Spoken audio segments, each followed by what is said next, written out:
નમસ્તે વિદ્યાર્થી મિત્રો, આજે આપણે ધોરણ 11 વિષય ગુજરાતી કાવ્ય 13 પરાજયની જીત વિશે અભ્યાસ કરીશું. તો વિદ્યાર્થી મિત્રો, આપણે ભાગ 1માં જોયું હતું કે અશોક છે તે મગધ દેશનો પરાક્રમી રાજા હતો. એણે કલિંગ પર ચડાઈ કરી અને યુદ્ધમાં જીત મેળવી, પણ કલિંગ નગરી સ્મશાનમાં ફેરવાઈ ગઈ. શરૂઆતમાં અશોક રાજાના મનમાં વિજયનો ગર્વ હતો. એના મનમાં એવી લાગણી સ્ફુરે છે કે ચાલ જાતે જઈને જોઉં કે મગધ દેશની તલવારની ધાર કેવી તીક્ષ્ણ છે. આટલું આપણે સમજ્યા હતા. તો ત્યાર પછી હવે આપણે આગળ જોઈએ. ગયા તેજ ને આવ્યો અંધકાર, નહીં ભેદ કિંતુ કલિંગે લગાર. હતો આજ એવો ઉરેને બહાર, જુએ એક અંધારને એ અપાર. નિહાળવાને નીચ જીત જાતે, અંધારમાં એ નગરી સ્મશાને. રાજા પ્રવેશે કરવા પ્રકાશ, મસાલચીઓ લઈ કંઈક સાથ. તો અહીંયા ભેદ એટલે અંતર અથવા તફાવત, લગાર એટલે સહેજ અથવા પણ, અપાર એટલે પુષ્કળ, નિહાળવું એટલે જોવું, મસાલચી એટલે મસાલ લઈને ચાલનાર સેવક, કંઈક એટલે કેટલાક. તો અહીંયા જ્યારે કલિંગ ઉપર લડાઈ કરી અને એ જીત મેળવે છે ત્યારે રાજા અશોક છે એના અભિમાનનું તેજ દૂર થાય છે. ચારે બાજુ તેને અંધકાર જોવા મળે છે, પરંતુ કલિંગમાં આજે હતો એવો ફરક સહેજ પણ ન હતો. હૃદયમાં અને બહાર એક જ પુષ્કળ અંધકારને તે જુએ છે. પોતાની જીત જોવા રાજા જાતે અંધારામાં સ્મશાન જેવી નગરીમાં પ્રવેશ કરે છે અને રસ્તામાં પ્રકાશ પાથરવા કેટલાક મસાલજીઓને પણ એમની સાથે એમણે લીધેલા છે. ત્યાર પછી આપણે જોઈએ. કોઈ બીજું હતું ના ત્યાં, રાજા ને સૌ મસાલજી. પડે છે પંથ પોતાને સબોની વચમાં થઈ, સબોના શબ્દમાં ગાથા લખાય ભૂપ જીતની. રાજમાર્ગે મહોલ્લામાં આખીએ નગરી ભરી, ડાબે ને જમણે આંખો ફેરવી ભૂપ વાંચતો. ઉકેલે જેમ એ તેમ જયનો અર્થ જાગતો. તો અહીંયા પંથ એટલે કે રસ્તો, શબ એટલે કે મૃતદેહ, ગાથા એટલે કે કથા, ભૂપ એટલે રાજા, વાંચતો એટલે જોતો. તો આપણે અહીંયા જોઈએ કે જ્યારે તે પ્રવેશ કરે છે તો ત્યાં બીજું કોઈ ન હતું. રાજા અને સૌ મસાલચીઓ એ રસ્તેથી સબોની વચમાં થઈને આગળ નીકળે છે. રાજાની જીતની ગાથા આખીએ નગરીમાં, રાજમાર્ગમાં અને મહોલ્લામાં સબોના શબ્દોથી લખાયેલી છે. રાજા ડાબી અને જમણી બંને બાજુ નજર ફેરવીને જુએ છે.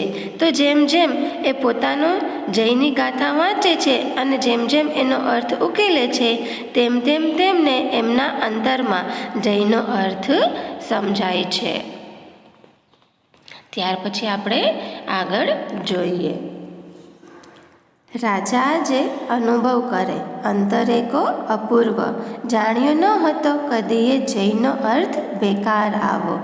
લાવા થકે પ્રબળ ધરતી જેમ કંપી ઉઠે છે, તેવું કંપે નૃપતિ ઉત્તર આવેગથી ભાવ કેવા.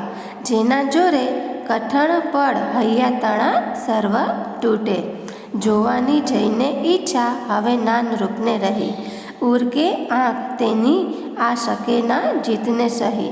ક્ષણાર્થ પાય થંભ્યા ને પડ્યું ચિત્ત વિમાસણે, ચાલો સૌ શિબિરે પાછા ભૂપ આજ્ઞા પછી કરે. તો અહીંયા બેકાર એટલે કે ભયાનક, લાવા એટલે જ્વાળામુખીમાંથી નીકળતો ગરમ રસ, ધકે એટલે કે વિસ્ફોટથી, પ્રબળ એટલે સશક્ત, આવેગથી એટલે ઝડપથી, સહેવું એટલે સહન કરવું, ક્ષણાર્ધ એટલે અડધી ક્ષણ થોડીક મિનિટ, પાય એટલે પગ, થંભવા એટલે અટકી જવા અને વિમાસણ એટલે કે પશ્ચાતાપ. તો રાજાને અંતરમાં આજે કોઈ એવી અપૂર્વ પ્રતીતિ થાય છે કે એની જીતનો અર્થ આવો ભયાનક થશે એવું એને ક્યારેય પણ વિચાર્યું ન હતું. જેમ ધરતીમાંથી જ્વાળામુખીના ધગધગતા લાવારસના વિસ્ફોટથી ધરતી છે એ ધ્રુજી ઉઠે છે, તેવું જ રાજાનું હૈયું આજે એવા ભાવના આવેગથી કાપી રહ્યું છે. એના જોરે એમના હૈયાની કઠોરતા દૂર થાય છે, એમનું હૃદય નરમ થઈ જાય છે. હવે રાજામાં એ જઈને જોવાની ઈચ્છા રહી નથી. એમનું હૈયું અને આંખ આ જીતને સહન કરી શકતા નથી. અડધી ક્ષણ પણ ચાલતા અટકી ગયા ને એમનું હૃદય છે એ વિચારમાં પડી ગયું. પછી રાજા છે એ મસાલજીઓને આજ્ઞા કરે છે, સૈનિકોને આજ્ઞા કરે છે કે ચાલો આપણે બધા પાછા શિબિરમાં ચાલ્યા જઈએ. ત્યાર પછી આપણે આગળ જોઈએ. મસાલસીઓ સહુ મૂઢ થાતા, ક્રિયા કશીએ સમજ્યા ન ભૂપની, પરસ્પરે ઇંગિતથી જ પૂછતા, અરે થયું શું, સમજે છે તું કંઈ? તો અહીંયા પરસ્પર એટલે કે એકબીજાને, ઇંગિત એટલે કે ઈશારો, સમજે છે એટલે કે તું કાંઈ સમજે છે, મૂઢ એટલે કે અવાક.